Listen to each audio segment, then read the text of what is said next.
Many of God's blessings to all of you here. I'd like to thank my colleagues for joining me. The good Speaker Wonpat, Senator Yamashita has always been beside me while we were working closely with Lieutenant Colonel Aguigui and trying to make these surprises for her. Senator Ada, Senator Chris Duenas, and more importantly, Majority Leader Senator Respicio, Uncle Benny, Major General Paulino, Chief Pablo, Lieutenant Colonel Aguigui, and Major Joe Blas. Thank you all for being here, and the fine gentleman in the back. Sergeant, thank you, son. I didn't see you, son. Yeah, Auntie Tina's doing fine. Anyways, we're here, ladies and gentlemen, and to the listening audience out there, it's indeed an honor and a pleasure to do something from the 32nd Guam Legislature and from our people of Guam.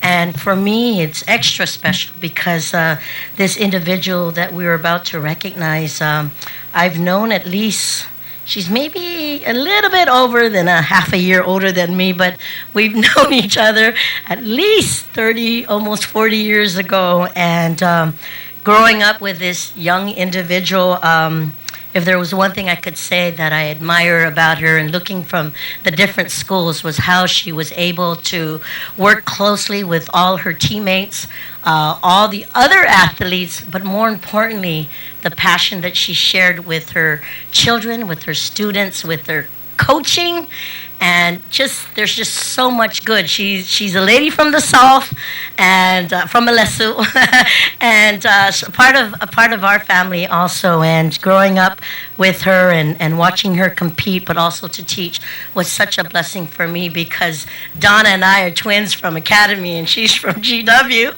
and she was always and she was always being able to share the knowledge, but to more importantly, to share the hospitality of bringing schools together. And I know she doesn't know that, me saying this about her, but always had to admire her from a distance and playing with her and against her in the different sports from softball to basketball and every track. I just want to say it was truly a blessing to be there. You inspired me to work 10 times harder. But if I could ask the recipient to please come on up.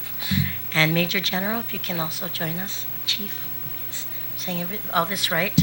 And before I give the official presentation to our speaker and to the rest of my colleagues to open up, I just want to read the title of the resolution and who it was introduced by. This is resolution number 432-32 LS. It was introduced by myself, Senator Aileen Yamashita, Speaker Wonpat, Vice Speaker Cruz, Senator Frank Uggan, who couldn't join us today, and of course our Majority Leader, Senator Respicio, Senator Chris Duenas, Senator Tony Ada Tony. And ladies and gentlemen of the listening audience, this is relative to congratulating and commending Esther J.C. Aguigui on her promotion from the rank of Major to Lieutenant Colonel with the Guam Army National Guard, and for making history by becoming the highest ranking officer to take command of a battalion-level unit, specifically the Recruiting and Retention Battalion of the Guam Army National Guard, and being the first female officer to command a battalion of the Guam National Guard, and to further extending an Dångkolo na Sidus Masi to her for her continued dedication, selfless service, and sacrifices to the people of Guam and the United States of America. And you know, Major General, I was talking to Senator Yamashita earlier. You truly saw a gem in her. For those who don't know, she was teaching, coaching, and all that for maybe 16 years, and then she joined the military, and she was working at 44 APS, and my husband was with her. And more importantly, she continued to inspire women and others and never stopped at her goal of succeeding and giving opportunities for other women to succeed just by her continuing to go through all the programs and get promoted, but more importantly, to just give back to her island of Guam. And Speaker, I'd like for you to do the official presentation, but before I do that, Senator Yamashita was always with me at all the functions for Lieutenant Colonel, and I'd like to, and I know they know each other on a personal level too, so speak. Senator, if I may, say a few words. Thank you, Senator Tina. Well, Lieutenant Colonel Aguigui, as always, we remain incredibly proud of you. You show us what Guam does. You motivate us to do it even more. And you give us the anchors to keep moving forward. So you are our inspiration, and we are in good hands with you. And so we are very, very proud of you. And broke my heart when you left GDOE, but I got it. I understood. And so they are blessed, the Guard's blessed to have you. And so thank you so much for all of your work. And for being on Guam. That for me is really important. So thank you. Thank you, Senator. Before Speaker, if we can call the Majority Leader and the two senators to just say a few words. Well, I don't know what else I can add other than my own personal congratulations and thank you and all of you for your service to our country and our island.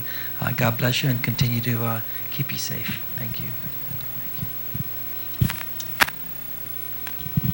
I was listening to the talk show earlier today, and the host was talking about a class that recently celebrated Academy last night, a function, and talking about how many women on Guam were there from that school who have just broken down walls on Guam and shown incredible success. And I got to say today that you are one of those special women, I'm sure, in the Guard and in every other walk of life that you've been through, who have broken down walls. And so I cannot tell you how proud I am.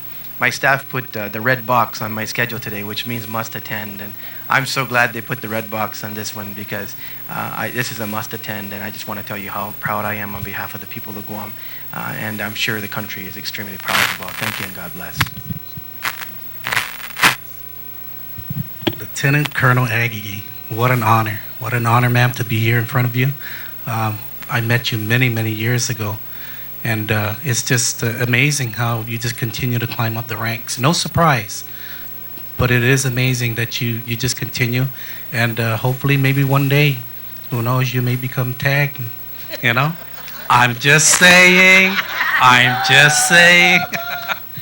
But it is an honor and a privilege to be here in front of you today and to give this resolution that is well deserved. And I tell you, you know, you got it. You got it.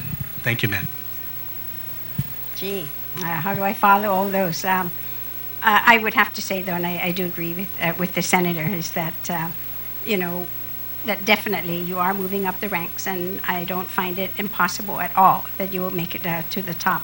And, of course, you do make us proud. And although you've left DOE, you are still a role model for all of our young girls on island and those who are aspiring to also follow in your footsteps. And I thank you for that. It's very difficult to be a role model because you're constantly on your toes. But you carry yourself very well in your community, and the community, of course, in which you serve, and not just here in Guam, but throughout, of course, the United States. So it is really with pride and an honor, of course, to present to you a small token of recognizing you on behalf of the people of Guam. All of the members of the legislature want to do this on behalf of the people who have elected us and the people, of course, that you have sworn in to protect and to serve. So please accept this resolution on behalf of the legislature and the people of Guam, because if you notice, it is an LS resolution, meaning that it was introduced while we were on session. This resolution becomes a part of the legislative journal as part of Guam's history and the legislature's history. So if there's anyone who would like to learn more about what you have accomplished, they can easily find this in our journal. So congratulations to you. You make us very proud.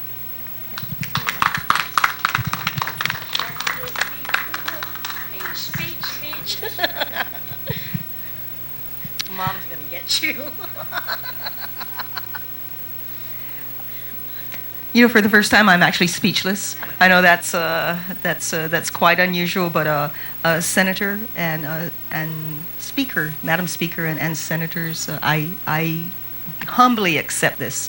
I will do my best to continue what I do, and I can, of course, take all the credit for it. Part of my success was, of course, my family, which I'm going to have a lot of explaining to do later on tonight. But that was my choice. Sometimes we have to be places where we need to be, and I have a great support system. And I have to say, in this, please know that I am indebted to General Paulino for having the vision to promote a balanced playing field for females in the military. And it took for his vision to bring this forth and to not only encourage, but really to demand that we need to start looking at the demographics of our National Guard. We need to start matching, jobs with who can do the job. And General, without you, sir, I really wouldn't be standing here. When I first joined the Guard, I was actually with the Air Guard, and I was happy being a first sergeant there. And then I met General Paulino, and he was on this search to fill officer vacancies, and he found, he very, very intelligently went and found everyone who had a degree, and I was one of them. And he called and said, "How would you consider coming over to the Army Guard?" And I never did. 8 months later, I was commissioned as a second lieutenant, and I really owe my career to General Paulino. So, General, as a lieutenant, I accepted, and as a lieutenant colonel, I gladly accepted, and I will continue. And I believe I'm here in God's service, and that's why we are all blessed. And I'll continue. So, Dångkolo na si Jesus Masi, to everyone here, and I want to wish everyone the very best. My regards to everyone, and I'll keep doing what I do best. And as long as I have your support, nothing is impossible. So, thank you very much.